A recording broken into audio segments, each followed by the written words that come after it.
evokes the PKs here. So இன்னைக்கு வந்து பார்த்தீங்கன்னா மலையாள சினிமா வந்து ஒரு மிகப்பெரிய ஒரு பிளாக் நம்ம எல்லாருக்குமே தெரியும். ஸ்ரீ ஆக்டர் அவர் ஆக்சுவலாக இன்னைக்கு வந்து இறந்துட்டார். சென்னையில் வந்துட்டு ஆக்சுவலாக அவர் வந்து ஃபிலிம் இன்ஸ்டியூட்ல வந்து படிச்சிருக்காரு. நம்ம ரஜினி சார் படிச்சிருக்காரு இல்லைங்களா. ஸோ அவர் வந்து ரஜினி சாருக்கு வந்து ஜூனியர். அப்போ இருந்தே பார்த்தீங்கன்னா ரஜினி சாரும் அவங்களும் வந்துட்டு ஒரு ஒரு சீனியர் ஒரு ஜூனியர் கேட்டகரியில இருந்தவங்க. அப்படி அவர் வந்துட்டு தன்னோட ஒரு டேலண்ட்னாலையும் தன்னோட ஒரு உழைப்புனாலையும் அவர் வந்துட்டு மலையாளத்தில் வந்து ஒரு 2 படம் ஸ்டார்டிங்ல வந்து கமிட் ஆகுறாரு, ஒரு சப்போர்ட்டிங் ரோல். தென் அதுக்கப்புறம் வந்துட்டு மலையாளத்தில் வந்துட்டு மோகன்லால் சாரோட நடிக்கிறதுக்கான ஒரு சான்ஸ், நாடோடி கட்டு அப்படின்னு சொல்லிட்டு ஒரு மலையாள படத்துல வந்து நடிக்கிறாரு யாரு, மோகன்லால் சார். ஸோ அந்த படம் வந்து அவருக்கு மிகப்பெரிய ஒரு பேர் வாங்கி. ஸோ அந்த படம் பார்த்தீங்கன்னா நம்ம Pandiyaraj sir, S V Sekar sir வந்து கதாநாயகன் அப்படின்னு சொல்லிட்டு ஒரு படம் நடிச்சிருப்பாங்க. அந்த அபின்னு அப்புறம் அந்த தங்க பிஸ்கட்ல எடுத்துட்டு துபாய் போறத நினைச்சிட்டு வேற ஒரு ஊருக்கு போயிடுவாருங்களா, கேரளா போயிடுவாங்க. கேரளா போயிட்டு அந்த கடல்ல போயிட்டு இறங்கி ஷேக் வேஸ் எல்லாம் போட்டு ரோட்ல நடந்து போவாங்க பாத்தீங்களா. ஸோ அந்த படம் தான்.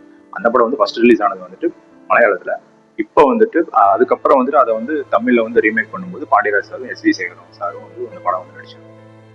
ஸோ அந்த மாதிரி வந்துட்டு அவர் வந்துட்டு மலையாளத்துல வந்து நமக்கு எப்படி வடிவேல் சாரோ அவங்க வந்து அவரு வந்து அதுக்கும் வந்து ஈக்குவலா வந்துட்டு அவரோட எக்ஸ்பிரஷன்னாலையும் அவரோட ஒரு தனித்துவமான நடிப்புனாலையும் மலையாள மக்கள், அதாவது கேரளா பீப்புள்ஸோட மனசுல வந்து ரொம்ப நீங்காத ஒரு இடம் பிடிச்ச ஒரு மிகப்பெரிய ஒரு ஆக்டர். ஆக்சுவலா அவர் வந்து ஆக்டர் மட்டும் கிடையாது, அவர் வந்து மூவி டைரக்ட் பண்ணியிருக்காரு, நல்ல ஒரு ரைட்டர். நம்ம குசேலன் படம் வந்து இல்லைங்களா, அது வந்து மலையாளத்துல வந்து மம்முட்டி சாரும் ஸ்ரீனிவாசன் சார் அவங்களும் தான் பண்ணியிருப்பாங்க.